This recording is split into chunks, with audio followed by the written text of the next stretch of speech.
Hello, it's Jimmy and I am going to be taking part in the Spring Into Reading-athon readathon. It's the first ever readathon I will be taking part in, and this video is for my TBR for it. So the readathon starts I think tomorrow, Monday, and goes on for a week.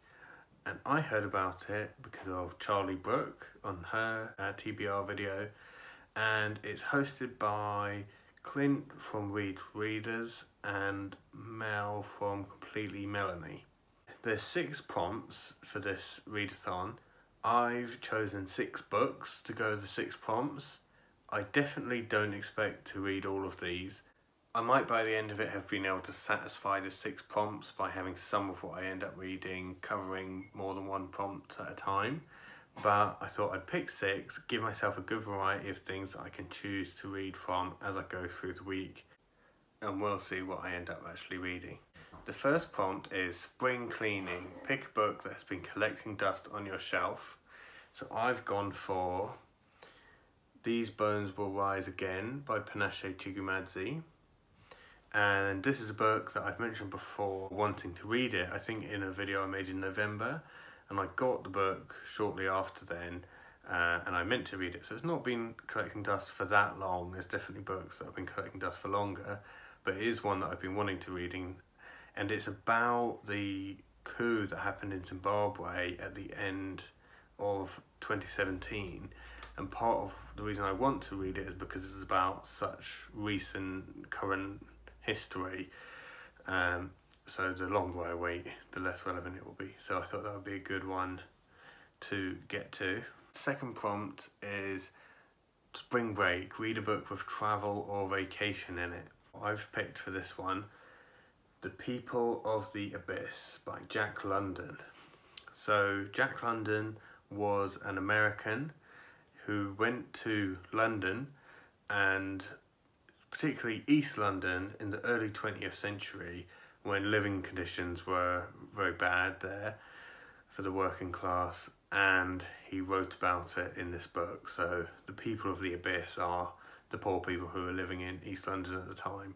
But because Jack London travelled to London and then sort of wrote about what he encountered in the book, I thought that would qualify for the spring break prompt.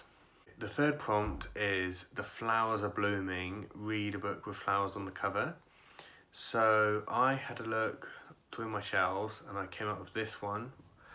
It's 5 plays by Anton Chekhov, the Russian playwright and author. So I've read some of his short stories before. I know his plays are very highly celebrated and well remembered, but I haven't read any or seen any. The nice thing about this 5 plays is that I may only end up reading one of them, but that will still be an interesting thing to read, and it is a more achievable goal for the readathon. And you can see there are flowers on the cover. The next prompt is Love Is in the Air. Read a romance or a book centered around friendship. So the book I've picked for that prompt is this, Milk and Honey, a celebration of Jewish lesbian poetry, edited by Julie R. Enszer. They're not strictly all romance or love poems, but there are some in here, so I thought that would count. And it's another one where, firstly, it's quite a small collection.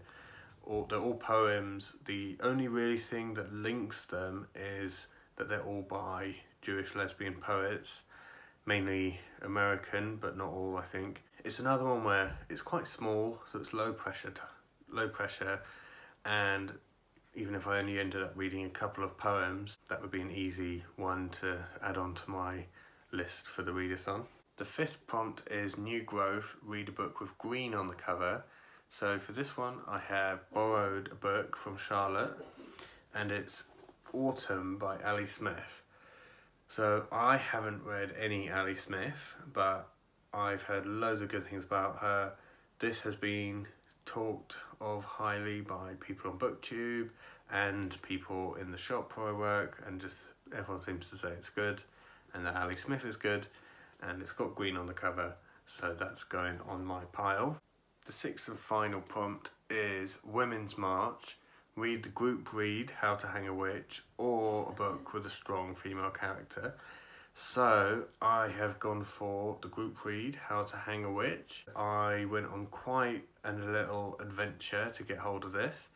I had to go to a library that's not by my house or by my work, so I went on a special bus adventure, and then it wasn't open, so I hung around outside. In the end I got the book, and after all that effort, this is one I'm quite keen to read. It's a YA book about witches and ghosts and things like that, and it's something that I wouldn't normally read, but the fact that it's the group read for the readathon means that I hopefully will get to read it, and that makes me quite keen to read it, maybe even over the books that I've picked for my pile from the books that I own that I might have ended up reading anyway. It's nice to broaden my horizons with something completely out of the blue. So I have got the last few pages of another book that I'm reading, not for the readathon, which is The Production of Money by Anne Pettifor. But hopefully I'll finish that this evening, and then I can crack on with a good start to the reading-a-thon, and we'll see how it goes. So I'm looking forward to it. Come back and see how I got on, see how many of these I actually read. Maybe I'll just read one short poem from that collection and that'll be it. But we shall see. If you want to get in touch, you can leave a comment on YouTube. You can tweet me at JIIM_E, or get me on Instagram at Jimmy_can_read.